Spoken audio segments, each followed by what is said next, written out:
দিল্লিতে খুন মুর্শিদাবাদের যুবক। প্রায় 5 বছর ধরে দিল্লিতে থাকতেন মুর্শিদাবাদের বড়ুয়া থানার পুলিয়া গ্রামের বাসিন্দা হাবিবুর রহমান। সেখানে তার নিজস্ব ব্যবসাও ছিল। পুলিশ সূত্রে খবর, গত 5ই সেপ্টেম্বর দিল্লির শান্তনগর এলাকায় বন্ধুদের সঙ্গে বের হন তিনি। তারপর থেকেই আর কোনো খোঁজ মেলেনি তার। দিল্লি পুলিশে অভিযোগ দায়ের করা হয়। অবশেষে তার দেহ উদ্ধার করে পুলিশ। শরীরে একাধিক আঘাতের চিহ্ন মিলেছে বলে পুলিশ সূত্রে খবর। বন্ধুদের টাকা ধার দিয়েছিল হাবিবুর, সেই টাকা ফেরত চাওয়ায় তাকে খুন করা হয়েছে বলে দাবি পরিবারের।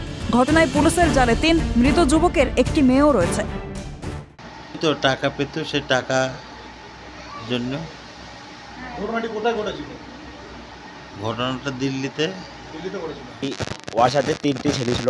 ওর দোষ যারা নিয়ে গেছি, একজনের নাম আমান, একজনের নাম ভিক্কি, একজনের নাম কি ছিল অনিল। এই টাকারই ব্যাপারে মেরেছে। জানা যাবে। আবার টাকা পয়সা শুনছি নাকি আবার টাকা পয়সা লেনদেন ছিল, লেনদেনের মাধ্যমে ওরা মারধর করেছে। যে এখন মেরেছে তাকে শাস্তি চাই। কেন একটা নির্দোষ ছেলে, ভালো ছেলে, সে ইনকাম করার মতো ছেলে, কেবল তো মানে মানে বয়সে উঠল। ভিন রাজ্যে কাজে গিয়ে পরিযায়ীদের ওপর অত্যাচারের একের পর এক অভিযোগ সামনে আসছে। এরই মাঝে রাজধানী দিল্লিতে রহস্য মৃত্যু মুর্শিদাবাদের যুবকের। টাকা পয়সা নিয়ে বিবাদের জেরেই কি খুন? পুরো ঘটনার তদন্তে পুলিশ। মুর্শিদাবাদ থেকে ভিক্টর বন্দ্যোপাধ্যায়ের রিপোর্ট, ক্যালকাটা নিউজ।